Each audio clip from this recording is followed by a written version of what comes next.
tangan atas atau tidak, itu menjadi penting bagi saya begitu, bagi kita semua lah. Baik, punya jalur komunikasi yang baik begitu ya ke presidennya, karena sebagai pembantu presiden dan juga kepada rakyat begitu ya, yang mendengar kebutuhan rakyat seperti apa. Baik, tapi kalau melihat jumlahnya sendiri Kang Ujang, bagaimana penilaian Anda? Karena ini nampaknya sudah pasti kabinet gemuk begitu, 108 orang totalnya yang sudah dipanggil 2 hari kemarin. Ya, jangan malu-malu lagi lah bahwa ini adalah kabinet super jumbo ya. Kabinet yang betul-betul gemuk. Ya, dibantah atau tidak, ya malu-malu atau tidak, diakui atau tidak, faktanya seperti itu. Ya, jadi ya rakyat pun akan menilai seperti itu. Kan sudah dijelaskan itu bahwa menterinya 1, nanti wakil menterinya ada 2 begitu kan. Ini kan artinya sangat bahkan besar ada yang trio, sekali Kang. dalam politik. Hah? Bahkan ada yang trio ya, wamennya. Iya, bahkan ada yang trio. Oleh karena itu ini kan sangat besar sekali. Nah, ini yang menjadi kritik dari publik dan harus dijawab oleh Pak Prabowo dengan karya nyata, dengan kinerja. Oleh karena itu, Pak Prabowo harus membuktikan, karena kita tahu survei terbaru terkait dengan harapan publik, optimisme kepada Pak Prabowo sangat tinggi. Oleh karena itu, dalam konteks penyusunan kabinet ini jangan sampai tadi optimisme yang tinggi itu menjadi masyarakat menjadi antipati ataupun menjadi menurun. Oleh karena itu, kepercayaan yang dibangun kepada Pak Prabowo harus dibuktikan dalam konteks ya memformulasi, menskemakan atau membentuk kabinet yang betul-betul ya diingini oleh Pak Prabowo maupun katakanlah diinginkan oleh publik begitu. Oke. Tapi kita lihat dengan kabinet gemuk seperti ini langsung nampak konsekuensinya begitu kan Kang Ujang, apalagi terkait APBN. Apa yang bisa Anda kritisi kalau melihat dari kabinet gemuk? Oke, jangan malu-malu, tapi kan konsekuensinya pasti akan langsung nampak ini. Ya pasti ya, ada penambahan anggaran tidak bisa dihindarkan. Lalu penambahan struktur birokrasi pasti akan dilakukan. Lalu juga jangan lupa penambahan kantor-kantor, gedung-gedung juga pasti akan dijalankan. Lalu fasilitas-fasilitas rumah dinas, mobil dinas juga pasti akan dikeluarkan kan begitu. Nah ini kan pasti membebani ya APBN suka tidak suka seperti itu. Oleh karena itu ya walaupun dibantah oleh Ketua Banggar ya katakannya aman lah katanya nggak ada masalah. Tetapi nggak ada masalah di mana gitu, orang penambahan anggaran di satu sisi rakyat sedang susah kan anggaran bertambah. Kita tahu juga hutang luar negeri kita juga besar, lalu APBN kita juga defisit, ya itu konsekuensi berkoalisi yang besar menghadirkan komposisi kabinet yang besar pula, yang gemuk pula. Ya tentu itu harus dijelaskan oleh Pak Prabowo ke depan seperti apa, karena rakyat akan menilai sesungguhnya bahwa ya yang penting bagaimana elit happy, rakyat happy. Jangan sampai elitnya happy, partainya happy, yang dipanggil happy tapi rakyatnya menderita begitu. Nah itu jangan sampai begitu. Iya, karena kalau identik juga ya dengan melihat kabinet gemuk, ini juga seperti konsekuensi dari politik akomodasi yang kabarnya juga memang ya kenyataannya seperti ini yang terjadi pada Prabowo Gibran begitu.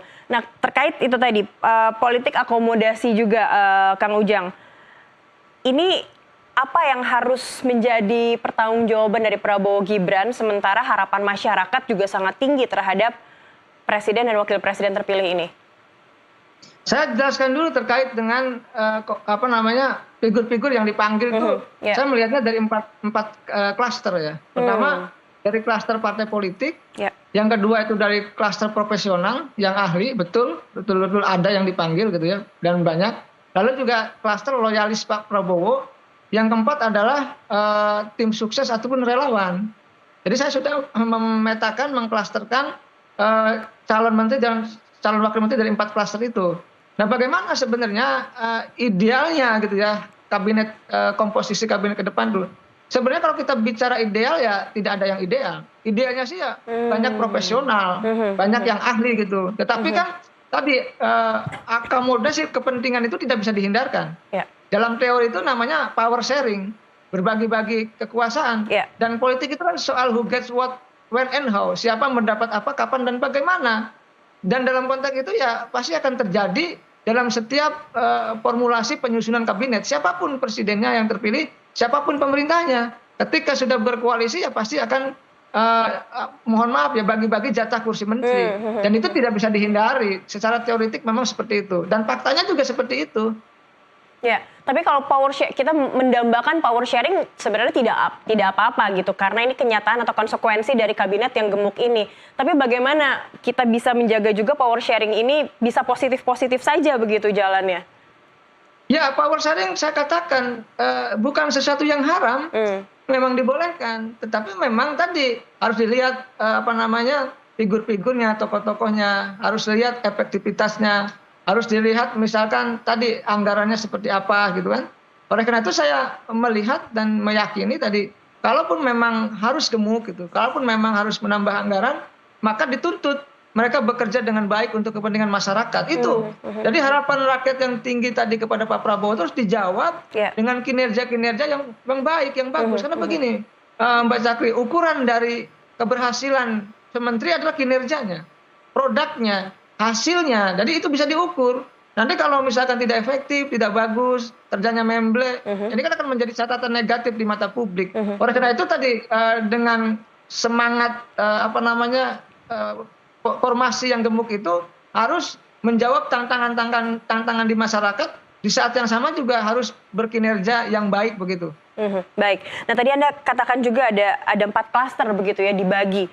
Ada parpol, ada juga profesional, loyalis Prabowo dan juga relawan. Ini bisa tidak Anda kasihkan contoh begitu biar kita juga masyarakat juga ini ternyata pengelompokannya bisa kita pahami nih. Mungkin sempat lihat kemarin. Partai-partai banyak tuh yang ada dari Golkar. Oke. Ada Nusron Wahid, ada Bahlil, Pak Erlangga banyak, ada bahkan 8 orang, ya kan. Lalu wamennya juga kalau nggak salah dipanggil 3 orang. Lalu dari PKB kan juga ada 2 tuh, Caimin sama satu lagi, sama Karding ya, Pak Karding juga dipanggil. Ada juga wamennya itu, calonnya. Lalu juga dari PAN juga kan jelas tuh ada Pak Zulhas, Pak Yandri gitu kan. Pokoknya klaster-klaster partai tuh banyak tuh. Yang kedua klaster profesional. Ada profesor ya kan, yang kemarin yang dari Amerika itu kan profesional gitu. Lalu mungkin Silmi Karim ya kan dipanggil juga profesional. Banyak tuh misalkan Pak Amran Sulaiman juga profesional gitu. Jadi banyak tuh profesional juga yang masuk. Lalu loyalis misalkan loyalis itu Pak Prasetyo Hadi gitu. Walaupun beliau dari Gerindra, beliau ya loyalis Pak Prabowo, jatuh bangun bersama Pak Prabowo. Lalu Pak Sugiono, ya kan, Pak Sudaryono, kan itu loyalis Pak Prabowo yang memang dari awal berjuang mendampingi Pak Prabowo. Ketika kalah masih loyal gitu loh. Sehingga ketika menang pun ya sangat layak untuk mendapatkan posisi kan kira-kira seperti itu. Lalu ada juga dari relawan, relawan kan juga itu ada Bang Nul, ya kan, Bang Noel. Lalu jangan lupa ada teman kita, teman Mbak Zakri, Pak Raffi Ahmad. Itu kan relawan juga. Jadi ada Gus Miftah ya kan. Jadi dari kalangan musisi juga ada ya. Ada Pak Yopi ya. Itu juga artinya itu bagian daripada influencer, relawan-relawan atau tim sukses yang kebagian jatah lah kira-kira begitu. Tapi kalau kita menggunakan kata jatah jadi deg-degan juga ya masyarakat ya. Jadi ini seperti kayak ya itu tadi politik bagi-bagi gitu ya. Tapi Kang Ujang, kalau Anda melihat dari 4 klaster ini persentase komposisinya tuh seperti apa? Kalau melihat kabinet Zaken kan ini harusnya lebih banyak dari kalangan profesional begitu ya. Tapi Anda lihatnya bagaimana? Akan terwujud tidak cita-cita Zaken kabinet ini? Ya, saya sih berharap terwujud. Oleh karena itu kita lihat kuantitas kan. Biasanya kalau banyak atau tidaknya, sedikit atau tidaknya kan terkait dengan kuantitas, jumlah. Artinya apakah jumlah dari partai politik dengan profesional itu lebih banyak mana akan dinilai.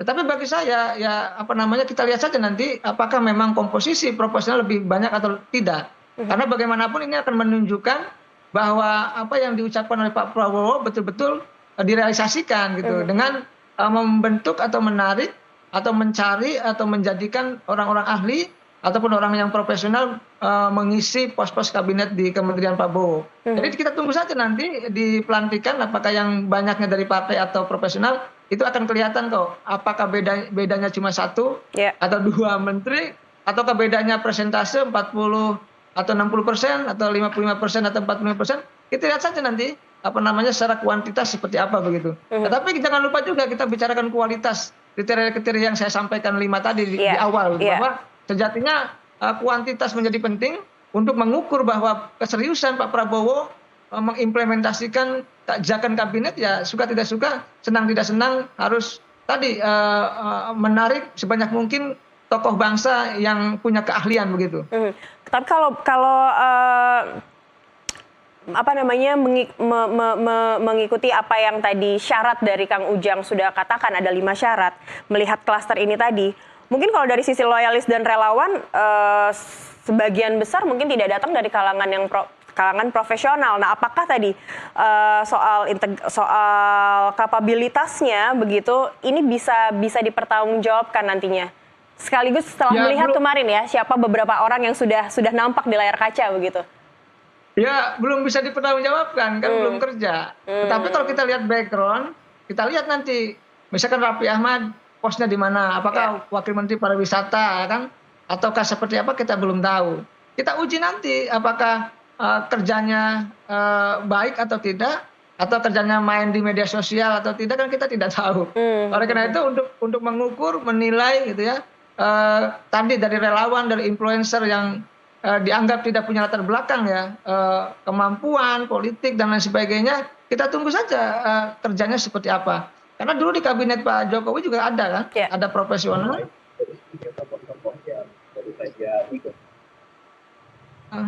Mohon maaf Kang Ujang. Ya, baik, silakan lanjutkan.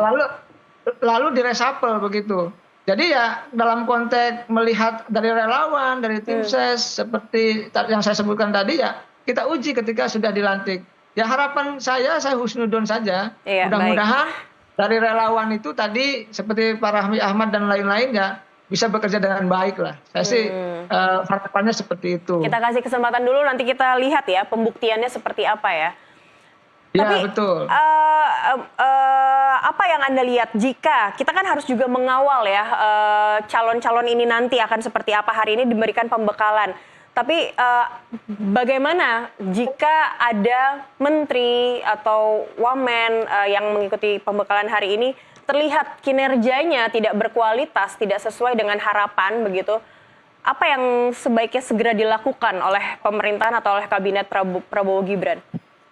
Ya bongkar pasang. Bongkar pasang itu tidak masalah ya? Iya, karena kan gini, presiden itu kan punya kewenangan powerful ya, kewenangan hak prerogatif untuk mengganti menteri-menterinya atau wamennya kapanpun, setiap saat, setiap waktu. Itulah sistem presidensial. Jadi kewenangannya besar untuk mengganti setiap hari juga bisa gitu. Cuma kan memang lucu saja. Artinya kewenangan itu boleh-boleh saja untuk mengganti ketika ada menteri dan wamennya tidak perform, tidak bagus, atau kalau bahasa saya memble gitu loh, dikasih amanah, dikasih tugas, tapi kerjanya tidak bagus. Tidak mungkin lah begini, Mbak Sakri, tidak mungkin menteri yang banyak itu, wamen yang banyak juga, lalu kerjanya bagus semua, nggak mungkin. Pasti ada yang bagus, ada yang setengah bagus, dan ada yang tidak bagus. Jadi yang namanya reshuffle itu akan kelihatan. Yang kedua, ini masalah integritas juga, masalah korupsi. Bisa jadi nanti di tengah jalan, ya kan, kita tidak tahu apakah ada menteri-menteri yang korup, ya kan, ada yang dilaporkan oleh publik, misalkan korupsi dan lain sebagainya, kita tidak tahu. Dan Pak Prabowo kelihatannya akan serius terkait dengan persoalan korupsi ini. Salah satu makna pembekalan yang dilakukan hari ini adalah, termasuk besok ya, adalah Pak Prabowo fokus mengingatkan kepada calon menteri dan calon wakil menterinya untuk tidak korupsi. Karena saya dengar kalau korupsi akan disikat. Kira-kira begitulah. Baik, langsung begitu ya. Baik, Kang Ujang ditahan dulu, kami akan terhubung kembali bersama rekan di Hambalang, kembali bergabung bersama Francisca Rati. Ya, Rati. Sampai malam besok. Francisca Rati dari Hambalang, silahkan. Aman Pak, untuk Pak Prabowo. Ya, Rati. Iya, Cakri, memang saat ini baru saja memasuki kawasan Hambalang ini adalah Menteri Dalam Negeri Tito Karnavian, begitu, yang tadi baru saja. Baik, ada sambungan komunikasi dan visual dengan rekan kami di lapangan, Francisca Rati dari Hambalang. Baik, kita akan kembali ke Kang Ujang sebelum kembali akan bertanya pada Ratih situasi terakhir di Hambalang. Kang Ujang, kembali lagi Kang Ujang. Ini yang menarik, akan banyak reshuffle, tidak masalah begitu ya. Tapi ini menjadi akan jadi presiden buruk tidak di mata masyarakat jika pemerintahannya atau kabinetnya jadi sering terjadi reshuffle nantinya jika mereka ini tidak perform sini menteri-menteri ini? Ya, akan terjadi banyak kritik dan resistensi. Kelihatannya kalau terlalu sering reshuffle, karena nanti mungkin Pak Prabowo akan dikritik loh, kenapa memilih yang nggak perform? Kenapa memilih kebanyakan gitu ya dari awal? Iya, yang salah gitu kan? Kenapa memilih yang tidak mampu? Ya itu pasti akan terjadi dinamika seperti itu. Dan itu hal yang wajar ketika rakyat punya perhatian ya, rakyat punya kesempatan untuk bisa memantau, mengawasi kinerja para menterinya. Karena bagaimanapun rakyat berhak untuk mendapatkan kinerja yang terbaik dari menteri-menteri itu. Karena kan tugas menteri adalah menjalankan visi misi, katakanlah merealisasikan program-program kampanye Prabowo Gibran. Oleh karena itu rakyat menunggu apakah berkualitas atau tidak menteri-menterinya, bagus atau tidak, kinerjanya tadi baik atau memble. Ini yang terus akan dipelototi oleh rakyat. Karena hari ini rakyat sangat cerdas dan kondisi rakyat sedang susah. Pasti akan tadi memantau, mengawasi kinerja-kinerja menteri itu. Bahkan bisa 24 jam rakyat memantaunya begitu. Ada PR baru bagi rakyat begitu ya, memantau pemerintahannya Prabowo Gibran jadinya ya Kang Ujang ya. Ya habis kita belum menyaksikan ada partai yang mau menjadi oposisi kan. Akhirnya ya rakyat yang harus mengawasi terkait dengan kinerja-kinerja pemerintah begitu. Dan menurut saya sehat-sehat saja, bagus-bagus saja ketika rakyat peduli terhadap bangsanya. Ketika rakyat peduli terkait dengan persoalan-persoalan politik gitu. Ketika rakyat memang memperhatikan apa yang dilakukan oleh pemerintah. Bagi saya itu adalah perwujudan kehendak partisipasi rakyat untuk punya kontribusi untuk membangun bangsa dengan cara mengontrol dan mengawasi jalannya pemerintahan itu.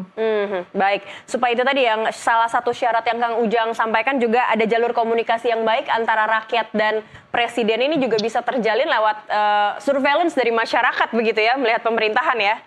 Oke, Kang Ujang, baik, Kang Ujang ini kalau tadi dilihat kabinet gemuk ini kan juga salah satu hasil atau konsekuensi dari revisi undang-undang kementerian begitu ya. Anda melihatnya ini memang pemerintahan Prabowo Gibran memang memanfaatkan momentum poin dari revisi undang-undang kementerian atau memang sebenarnya kabinetnya membutuhkan banyaknya menteri di dalamnya? Kalau saya dua hal dalam membaca ini ya, revisi undang-undang Kementerian Negara itu memang sedari awal sudah ada niat direvisi karena untuk tadi memberikan ruang yang luas, kebebasan yang luas kepada Pak Prabowo untuk menentukan menteri-menterinya tanpa harus dibatasi kan itu. Maka revisi itu dilakukan agar ada payung hukum. Nah, oleh karena itu dalam konteks seperti itu ya Pak Prabowo tadi punya keleluasan. Ada dua hal yang saya bisa baca. Pertama, ini adalah bagian daripada power sharing, politik, akomodasi yang tidak bisa dihindari dalam konteks berkoalisi. Jadi kalau Mbak Cakri saya jadi presiden pun pasti akan melakukan power sharing itu. Nggak mungkin. Karena bagaimanapun ketika berkoalisi, ketika bergabung, sudah berdarah-darah, ya berjuang, memenangkan pasangan Prabowo Gibran, ya tadi pasti akan masuk dalam memperkuat jajaran kabinet untuk memperkuat eksekutif kan. Selain eksekutif yang sudah disepakati. Sekalian legislatif yang sudah disepakati. Nah, yang kedua, ya mungkin kebutuhan Prabowo. Prabowo kebutuhan untuk tadi refocusing, mengatasi untuk fokus ya. Kembali fokus. Misalkan kementerian yang dipecah gitu ya, kementerian yang dibelah itu bisa fokus bekerja. Saya kasih contoh, Kementerian Pendidikan, Ristek ya, Dikti itu kan dirubah ada 3 kan, ada Kementerian Perguruan Pendidikan Tinggi, ada Kementerian Kebudayaan ya, ada Kementerian Pendidikan Dasar dan Menengah ya kalau nggak salah. Artinya ini kan persoalan pendidikan kan banyak, sangat besar. Saya 17 tahun jadi dosen, saya tahu persis persoalan pendidikan. Mungkin tadi akan lebih fokus untuk bisa menata kembali persoalan pendidikan. Jadi kalau menterinya ditambah, kerjanya mungkin akan lebih menyasar hal-hal yang detail. Mungkin kebutuhan itulah salah satunya yang dijawab oleh Prabowo dengan menambah nomenklatur kementerian. Kira-kira ada 2 hal tadi yang saya sebutkan. Baik, pondasinya adalah supaya lebih fokus. Kita akan tahan dulu Kang Ujang, kita akan kembali